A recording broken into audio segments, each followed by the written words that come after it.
엔라이튼 TV를 시작하게 된 강량이라고 합니다. 저는 지난 5년간의 문재인 정권과 그리고 그 이후에 윤석열 정권과 이재명이라는 당 대표에 대한 2년여에 걸친 얘기들을 7년에 걸쳐서 대한민국은 내전 중이라는 책으로 펴낸 저자이기도 합니다. 대한민국은 내전 중이라는 책은 1권부터 4권까지 지금 나와 있습니다. 각 시대별, 이슈별, 상황별 에피소드들을 정치 사상과 문학 이런 것들을 결부시켜서 나름대로 신문 칼럼으로 썼던 것을 모아서 편찬을 했습니다. 그 내용들은 보시면은 이것이 1권이고 그다음에 2권이고 3권이고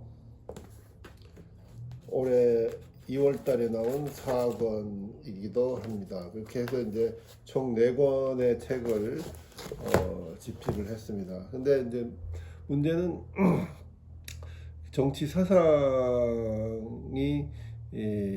물론 뭐 한 2500년 역사의 인류사에서 가장 인류에 지대한 영향을 미친 그리스 철학자부터 현대 계몽주의 철학자까지 다 맥락을 하고 있습니다. 그래서 이제 문제는 이 책 내용이 사상적 내용이 너무 결부가 많이 되어 있어서 상당히 이해하기가 쉽지 않다는 독자들의 말들이 있었고 해서 제가 이제 유튜브를 통해서 이 책들의 내용에 대한 해제 형식으로 앞으로의 엔라이튼 TV를 진행하고자 합니다. 그래서 각 챕들은 보통 평균 4권 같은 경우는 총 칼럼이 85개 정도 들어가 있는데 또 적게 들어간 길게 쓴 그 에세이 같은 경우는 2권 같은 경우에는 한 60개 내지 또 3권은 55개 이렇게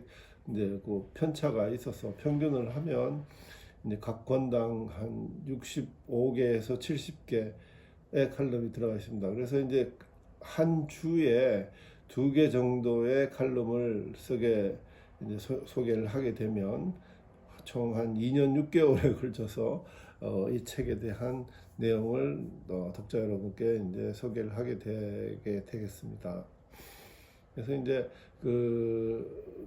각 그 내용마다 이제 이슈별로 지나간 사실에 대한 논평이지만 역시 지금 상황이 대한민국이 7년 전이나 문재인 정권에 이 들어와서 한 번도 경험하지 못한 그 상황이 벌어진 그 상황에 따른 연장선이기 때문에 또 현지에서 일어나는 일들과 결부시켜서 같이 분석을 하면 재미난 내용이 될 수 있을 거라고 생각을 합니다.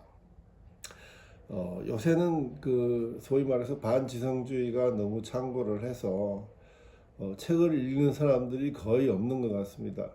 책을 읽더라도 마치 문맹자처럼 글씨의 행간을 잘 이해를 못하고 사고하는 능력이 굉장히 저하되어 있는 것이 이제 지금의 작금의 현실입니다. 그래서 이제 이 반지성주의가 창궐을 하게 되면, 그러니까 반지성주의라는 것은 지성을 싫어하는 거죠. 지성이라는 것은 우리가 상대와 얘기를 할 때, 그다음에 우리가 사물을 인식할 때 시간이 걸립니다. 그래서 이제 자기의 내면 속에 있는 지식과 외부로부터 들어오는 소위 그 인지 사항들을 소화해내서 그렇게 해서 이제 하나씩 하나씩 인식하는 것이 하나의 지성의 과정이기도 합니다. 그렇기 때문에 항상 자기 마음을 비워야 되고 그리고 자기가 언제든지 자기 생각과 행동이 틀릴 수 있다는 그런 어떤 겸손한 마음으로 사물과 사람을 대하는 그런 어떤 지적인 그래서 이제 소양을 갖추고 교양을 갖추고 인격적인 객체로서 이제 성장하는 우리가 지금까지 인류사에서 우리가 살아왔던 그런 어떤 도저히 흘러오는 역사주의와 고전주의에 결합되는 하나의 이제 지성의 인식을 할 수가 있겠습니다. 근데 사실 이제 이 지성이 시간이 걸리고 또 나름대로 이제 머리를 많이 쓰고 또 이제 자기의 마음을 비워야 되는 그런 부분이 있기 때문에 현재에 와서는 감성적인 것이 너무 뛰어나고 감성을 넘어서 이제는 감각적인 어떤 사람들이 너무 많이 나오는 것 같습니다. 예를 들어서 문재인이나 조국이나 이재명 같은 사람들은 지성적인 사람이기보다는 감각적인 사람이고 자신의 의지를 따라서 얼마든지 자신의 말과 행동을 바꿀 수 있는, 그렇기 때문에 이 사람들이 하고 있는 내용들이 기만과 사기와 거짓말 이런 것들이 많이 있습니다. 이런 어떤 감각적인 행동 하에서 반지성주의가 창궐 하게 되면은 우리가 역사 속에서 봤던 히틀러나 무솔리니나 스탈린이나 특히 전체주의 공산 전체주의 쪽으로 독재를 하고 사람들을 역사를 많이 흠집냈던 그런 어떤 악명 높은 지도자들의 세상이 펼쳐지는 것과 일맥상통하게 됩니다. 반지성주의가 창궐을 하면 당연히 무정부주의, 아나키즘이 창궐을 하고, 그리고 그 자기도 이해할 수 없는 그 현실 속에서 휘말려 들어가는 자신을 보면서 회의주의에, 니힐리즘에 빠지기 쉽게 됩니다. 아나키즘과 무정부주의와 회의주의, 니힐리즘은 바로 공산주의, 전체주의로 가는 지름길이 되기도 합니다. 그래서 이제 보통 인류사라는 것이 지금 이제 21세기에 뭐 포스트 모던이다, 그 다음에 뭐 해체주의다, 그 다음에 이렇게 저렇게 해서 뭐 포스트 트루시즘, 그러니까는 탈진리화까지 지금 모든 것이 상대주의로 부정되는 상황으로 흘러가고 있어서 전 세계가 이제 큰 고통을 받고 있는데, 이 소위 그 역사주의를 주장하는 그 프랑스 애널 학파, 애널이라는 것은 그 연대기라는 영어이기도 합니다. 그러니까 경제사학자들이 중심이 돼서 만든 하나의 학파인데, 애널 학파 사람들은 역사는 스스로 자정 능력이 있어서 역사가 길게 진행되면 인간의 오류와 잘못된 부분들은 스스로 조절을 과정을 거쳐서 제대로 정상적인 것으로 간다고 얘기를 합니다. 제가 지금 책을 여러 권 갖고 왔는데 애널 학파가 책 중에 그 애널 학파를 가장 빛나게 했던 학자로서 경제사학자로서 페르낭 브루텔이라는 학자가 있습니다. 이분이 쓴 책이 여기 이제 세 권이 아주 뭐 큰 책인데요. The Wheel of Commerce and 그 다음에 두 번째 책이 The Respect of World, 이 세 번째 책입니다. 3권이고 두 번째 책이 The Structure of Daily Life, 이렇게 이제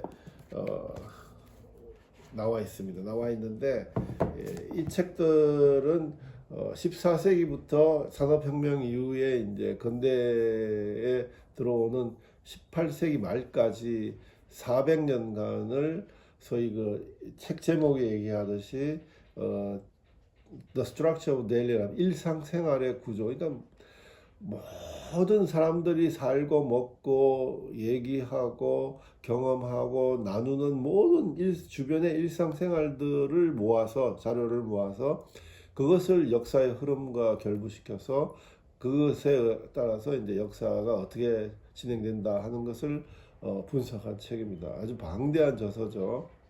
근데 이 역사라는 것은 그 애널 학퍼가 주장하는 역사라는 것은 마치 그 깊은 바다에 심해에 있는 그 조류처럼 천천히 움직이면서 그렇게 긴 역사 속에서 그렇게 이제 자정 작업을 거쳐서 흘러간다는 것이고, 우리가 당대에 지금 살고 있는 고통과 뭐 좌절과 이런 나쁜 어떤 영향들이나 역사적인 그 해프닝들은 마치 그 절벽에 부딪히는 파도와 같아서 그 파도는 잠깐적인 거고, 그리고 그 파도 속에서 이제 여러 가지 이제 희노애락이 나타나는 것과 같은 그런 어떤 단편적인 것으로 보고 있습니다. 그래서 이제 그런데 그 애널 학파의 창시자였던 루시엥 페브르 같은 경우에는 독일군이 프랑스를 점령하고 2차 대전이 발발해서 이제 파리가 이제 독일군 치하에 들어가자 바로 루시엥 페브르는 레지스탕사가 되어서 독일에 저항을 합니다. 만약 이들이 얘기하듯이 3, 400년에 걸쳐서 도저히 흘러가는 인간사의 흐름이 경제를 만들고 역사를 만들고 정치를 만들고 다 그게 주관하면서 역사 또한 스스로의 자정 능력을 끼쳐서 다 제대로 정상화가 된다면 이 사람들은 나치가 침범했어도 아마 시간이 가면 다 정상적으로 될 거야라고 했을 텐데 왜 소위 그 애널 학파를 창시했던 루시엥 페브르는 아나 저기 레지스탕사가 되어서 레지스탕사에서 활동하다가 바로 그 독일군 지하 초기에 잡혀서 사형당합니다. 사형당해서 죽거든요. 죽고 그 다음에 이제 애널 학파를 이렇게 크게 그 유명하게 만들어줬던 그 지금 페르낭 브루텔이라는 대학자도 바로 그 2차 대전 때 런던에 있었던 그 드골의 자유 프랑스에 자원 입대해서 장교로 참전하다가 포로로 잡혀서 독일 수용소, 나치 수용소에서 4년이나 고난을 겪는 그런 역경을 가졌던 바 있습니다. 그렇다면 이 사람들이 갖는 도도한 역사의 흐름, 역사의 자정 능력과 그 역사를 바꾸기 위해서 그렇게 레지스탕스로 뛰어들었던 그들의 행동은 안 맞습니다. 그러니까는 이론적으로는 그렇다는 거죠. 그렇지만은 당대에 접했던 불의와 고난과 그 다음에 독재를 통한 어떤 인간 말살주의, 유태인에 대한 학살 이런 것들을 그냥 보고 있을 수는 없고 거기에 참가하는 거죠. 조국이란 친구가 장폴 사르트르의 실존주의 철학자였던 장폴 사르트르의 안가주망, 지식인의 사회 참여를 시도 때도 없이 얘기를 하는데 참 기만적이죠. 그와는 그런 어떤 장폴 사르트르는 물론 그 2차 대전 때 레지스탕스를 하긴 하지만 일종의 이제 좌파들은 항상 그래요. 보여주는 식의 적당히 기회주의적으로 레지스탕스를 하고 자기가 레지스탕스를 했다고 크게 선전하는 그런 류의 인간입니다. 조국도 이제 그 영향을 받았는지 의선과 기만과 사기만 치는데 유명합니다. 하지만 이제 제가 얘기하고 싶은 것은 뭐냐면 그 애널 학파의 창시자 루시엥 페브르나 그 다음에 애널 학파를 이렇게 크게 번성시켰던 페르낭 브루텔과 같은 대학자도 소위 말해서 앙가주망 현실 참여를 한 거죠. 레지스탕스로. 그렇게 해서 조국 프랑스를 위해서 싸우다가 총살당하기도 했던 것입니다. 그게 이제 지식인의 진정한 도리고 사명이고 의무이지 않을까요? 조국이나 장폴 사르트르처럼 적당히 이제 그 선전을 해야 되는, 그래서 자기의 위세를 더 높이는데 이제를 밝히는 그런 스타일의 지식인이 아니라 자기 목숨을 조국을 위해서 바쳤던 애널 학파의 이 위대한 그 학자들의 언행과 언사는 길이 남을 것입니다. 앞으로도 이제 이 루시엔 페브르 얘기를 하면서 그 레지스탕스 했던 그 일화 그리고 어떻게 사형당했나 하는 것을 뭐 얘기를 하겠습니다만 오늘은 이 정도로 하고, 그 옆에 있는 이 책도 지금 보면은 비잔티움, 로마부터 비잔티움, 그 다음에 르네상스 시기, 그 다음에 소위 산업혁명까지 거의 뭐 한 1500년에 따른 그 데일리 라이프 스트럭처, 그러니까 일상생활에서의 구조를 얘기한 애널 학파가 쓴 책들입니다. 책들인데 이제 2기, 3기의 애널 학파 학자들이 있었는데 이제 대표적으로 이제 조르주 디비라는 저자도 있고, 그 다음에 이제 뭐 여러 사람이 있습니다. 이 애널 학파의 그 이제 현대에서 가장 잘 알려져 있는 그 연결되어 있는 학자가 그 21세기 자본론을 쓴 토마 페케티입니다. 토마 페케티까지 이제 토마 페케티는 지금 현재 한 50대 중후반의 나이죠. 아마 토마 페케티를 그 학문에 관심이 있는 사람은 거의 다 알 거라고 생각합니다. 그렇게 해서 이제 이어지는 역사적인 판단 그런 것들로 이제 역사가 이루어지고 있다. 그렇게 이제 보는 경제사학자 또는 그 정치 심리 뭐 이런 연구를 하는 학자들입니다. 근데 문제는 우리가 지금 지난 7년 동안 그 문재인 정권 5년과 그 이후에 이제 이재명이라는 사람이 품어내는 2년 반이 됐죠. 이제 야당 대표로 한 지가 이 아주 그 엄청난 고통스러운 그 반지성주의가 팽배하는 이런 그 나날들에서 우리가 이제 어떻게 이 사람들을 평가할까? 그 결국은 뭐 애널 학파를 제가 이제 갖고 온 것은 뭐냐면 이 또한 이들도 뭐 어스름 달밤에 귀신과 도깨비들이 날뛰는 그런 하나의 뭐 블랙 코미디 뭐 구타령과 같은 해프닝이 되지 않을까. 역시 시간이 지나가면 역사가 스스로의 자정 능력이 있듯이 이들의 이제 위선과 기만, 사기와 거짓말들도 다 백일화에 드러나서 제대로 된 정상화된 대한민국이 이제 이루어질 것이라고 생각을 합니다. 그래서 지금 그 속에 있는 베르낭 브루텔이나 그 애널 학파의 창시자였던 그 루시엥 페브르가 레지스탕스를 했듯이 지금 우리도 이들의 아주 오만불손하고 정말 그 국민을 정말 동물이나 짐승 취급하는 이들의 위선과 기만과 사기극에 대항하기 위해서 여러 보수우파 자유애국 시민들이 노력을 하고 있습니다. 그러니까 그거는 루시앙 페브르나 베르낭 브루텔이 레지스탕스에 참여하면서 목숨을 잃어가면서까지 헌신을 했던 그런 지식인들의 역할, 도덕성, 의무 이런 것과 일맥상통하리라고 봅니다. 그래서 결국은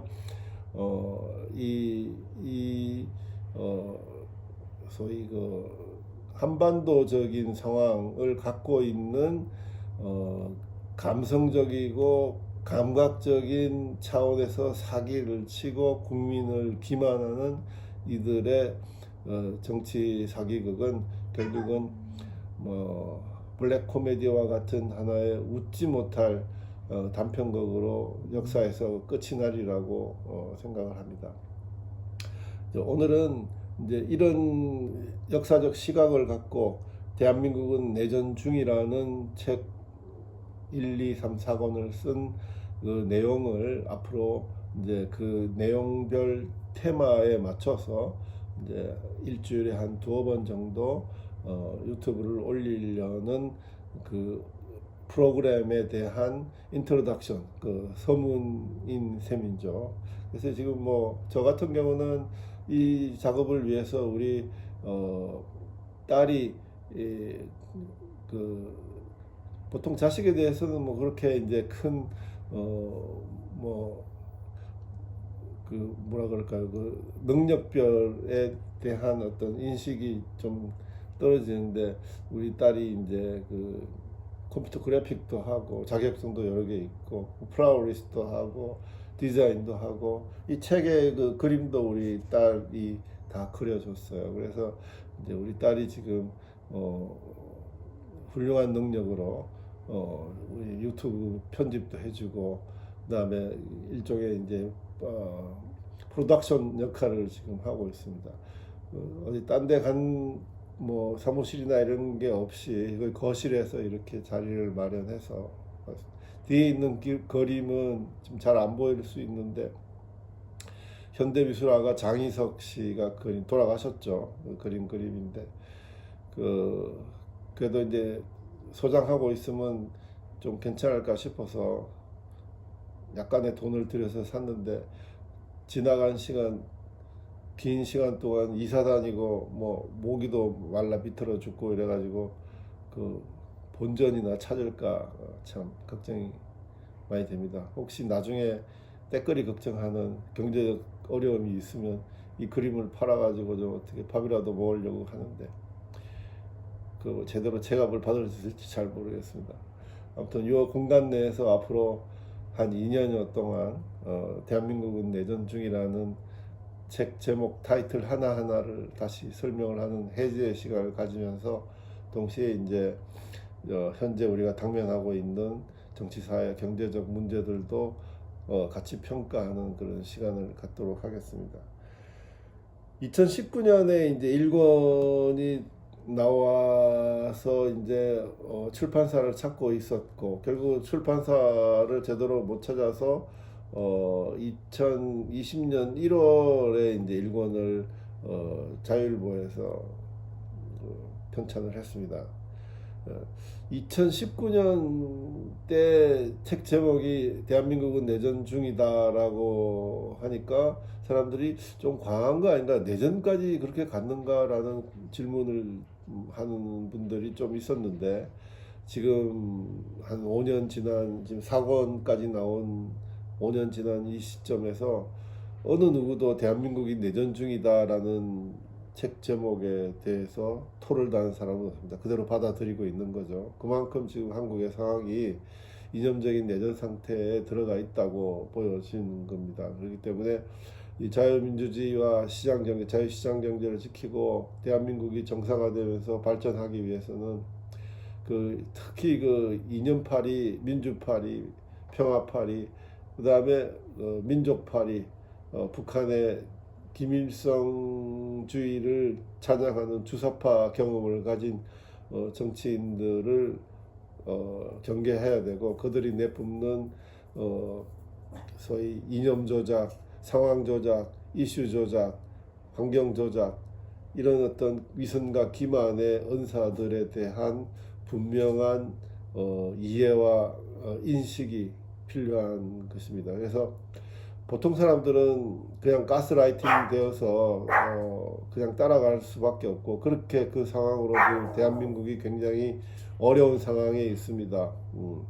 근데 그 사람들의 정신 세계를 해부하고 그 내용이 뭔가를 분명히 알려드리는 그런 기회가 될 수 있다고 봅니다.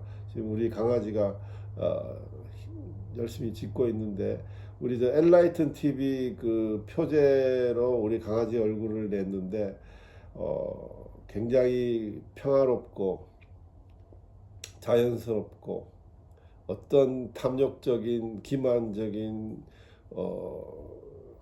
오만한 그리고 무지한 자기밖에 모르는 그 반지성주의에 있는 빠져 있는 인간들보다 훨씬 훌륭하고 좋은 자연의 동물입니다. 그래서 이제 우리 이름이 희락인데요. 희락이 얼굴 보면서 여러분들도 평화롭고 안정된 그리고 아름다운 그런 세상을 보시라고 그 표제 타이틀로 넣었습니다. 네. 오늘은 이만 끝이고 이제 다음부터 1권부터 새롭게 이제 대한민국은 내전 중에 대한 해제를 설명하도록 하겠습니다. 안녕히 계십시오.